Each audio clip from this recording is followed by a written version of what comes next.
As crianças tinham lesão cerebral, bastante comprometidas.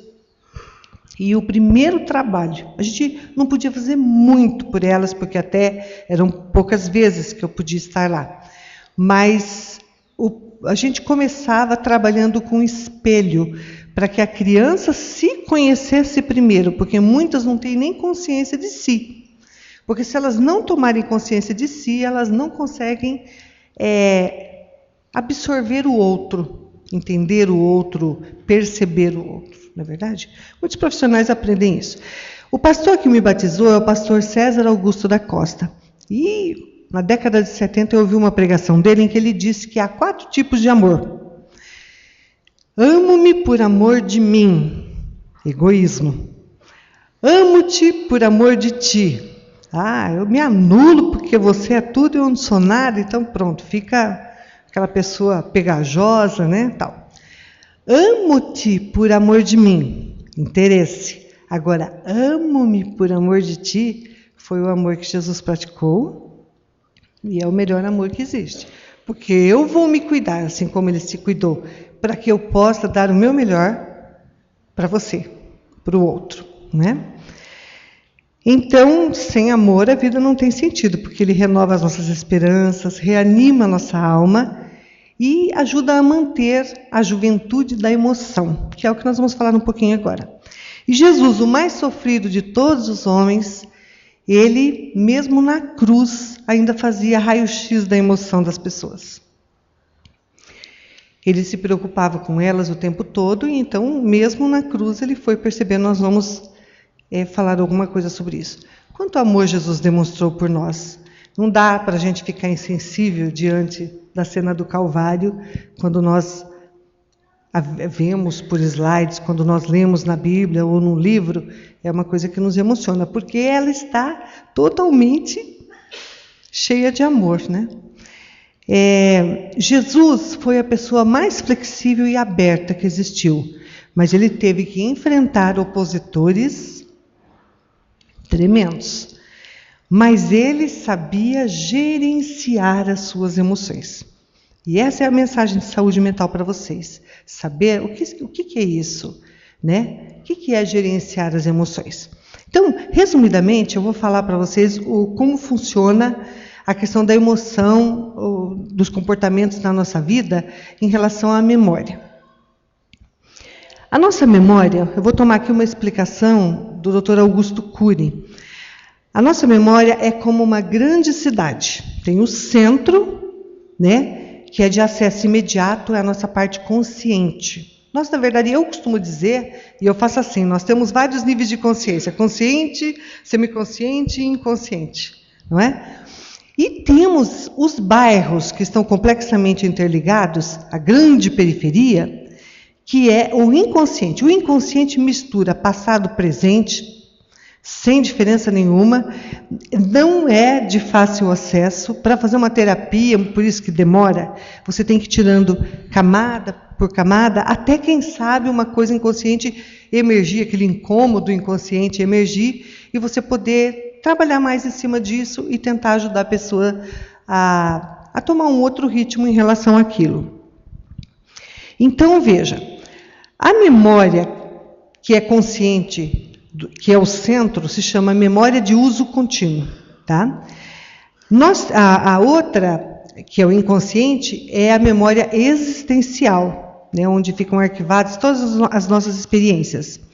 E nós temos o registro automático de memória, que registra todas as experiências que nós produzimos e vivenciamos. Só que existe, com licença um minutinho. Desculpa. Só que essa memória registra de maneira privilegiada aquelas experiências que vêm carregadas de emoção. E especialmente, tanto as boas quanto as ruins, mas especialmente as ruins.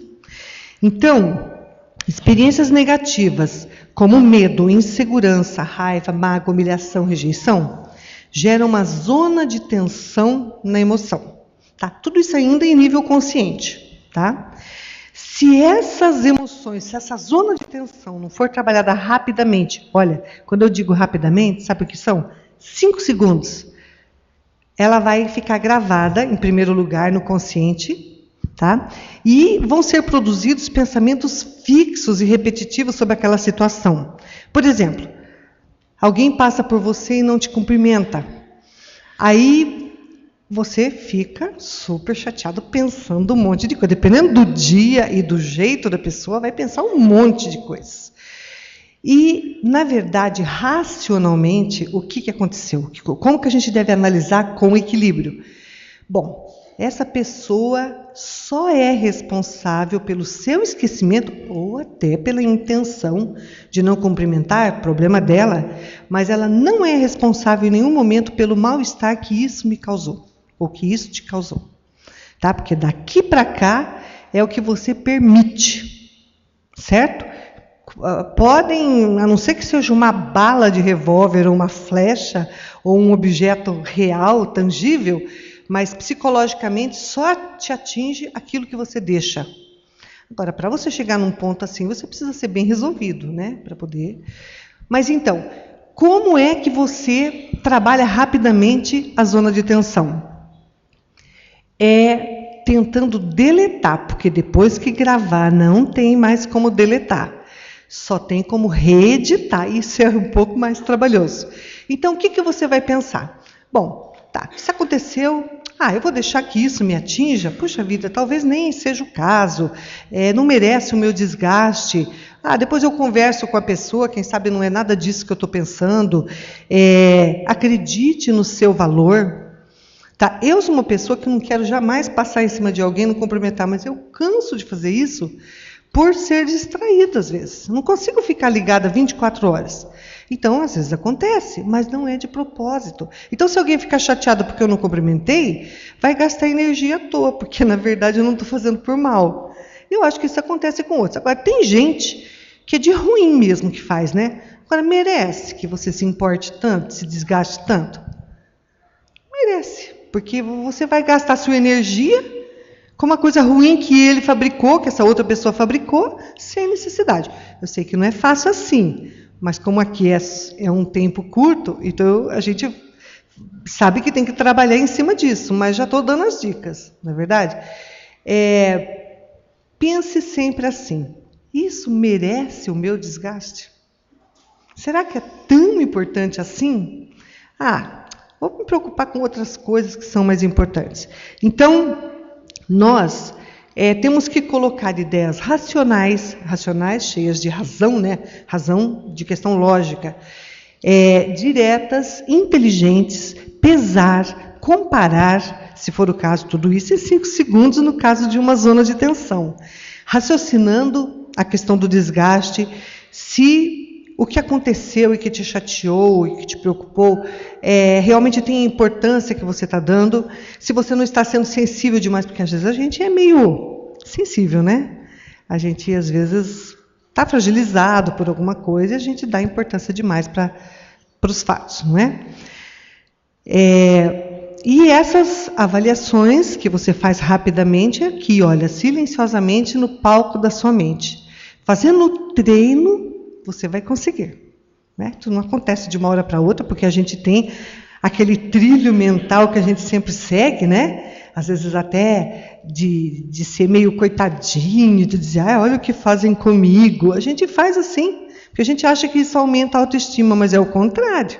Né? Quando a gente se sente coitadinho, a gente está se diminuindo. Não é verdade? Bom, os pensamentos fixos que são produzidos assim diante de zonas de tensão, eles quando saem, ficam gravados e vão para o inconsciente, eles vão para os bairros. Lembra que os bairros representam o inconsciente, mas só que eles vão como favelas. Tá? Então, se nós deixarmos muitas zonas de tensão se implantarem no nosso inconsciente, nós vamos ficar uma cidade com centro, com bairros e um monte de favelinhas assim, que no fim vão dar um monte mesmo de grandes favelas, porque uma perto da outra vão dar uns bairros assim com bastante favelas, no caso. Nós vamos ficar ansiosos, vamos perder a concentração, né? Vai parecer que o problema foi embora, mas alguma coisa incomoda. Para onde que eles foram? Para essas